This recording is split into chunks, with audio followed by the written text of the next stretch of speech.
আসসালামু আলাইকুম। নতুন একটি ভিডিওতে সবাইকে স্বাগতম। আমি আজকে আপনাদেরকে একটি সুন্দর ফুল পেইন্টিং করে দেখাবো। এই ফুলটা অনেকটা ডেইজি ফুলের মতোই দেখতে। তো আমি এখানে যে রঙগুলো ব্যবহার করেছি সেটা হচ্ছে অ্যাক্রিলিক এবং অ্যাক্রামিন রং। সাথে একটু পাতলা করার জন্য এনকে এবং পানি মিশিয়েছি। তো আমি এখানে যে তুলিটা ব্যবহার করছি এটা হচ্ছে একটা রাউন্ড শেপের তুলি।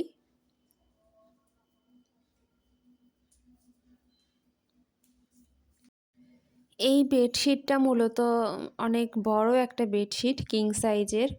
এটার সাথে দুটো বড় বড় সাইজের বালিশের কভার আছে। তো এই সবগুলোতেই পেইন্টিং করতে অনেকটা সময় লেগে যাবে আমার। যেহেতু ফুলের আকারগুলাও ছোট ছোট, তো আর বিভিন্ন রকমের ফুল দিয়ে করা হবে। তো আমি চেষ্টা করব আপনাদেরকে ছোট ছোট ভিডিওর মাধ্যমে কাজগুলো দেখানোর জন্য। তো আজকে যেই ফুলটা পেইন্টিং করছি, ইনশাআল্লাহ নেক্সট ভিডিওতে অন্য একটা ফুল আবার আপনাদের সাথে শেয়ার করব। পাতার এখানে আমি ২ টা শেড ব্যবহার করেছি। একটা হচ্ছে লাইট গ্রিন আর একটা হচ্ছে ডিপ গ্রিন। আর ফুলের যে রংটা সেখানে আমি ডিপ অরেঞ্জ রংটা ব্যবহার করেছি এবং সাথে ব্লুর সাথে একটু আ ইয়া রংটা আরকি অরেঞ্জ রংটা মিশিয়ে একটু ডার্ক ব্ল্যাক করার চেষ্টা করেছি।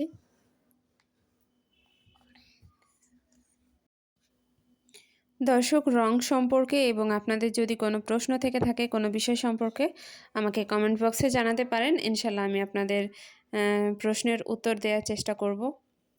আর আপনাদের যদি কোনো ধরনের ভিডিও দেখার ইচ্ছা হয় বা কোন ধরনের কাজ আপনারা দেখতে চাচ্ছেন সেটাও আমাকে কমেন্ট করে জানাতে পারেন। আমি চেষ্টা করব আপনাদের পছন্দের কাজগুলো তুলে ধরার জন্য।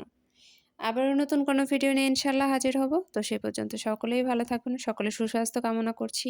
আজ এখানেই শেষ করছি। আসসালামু আলাইকুম।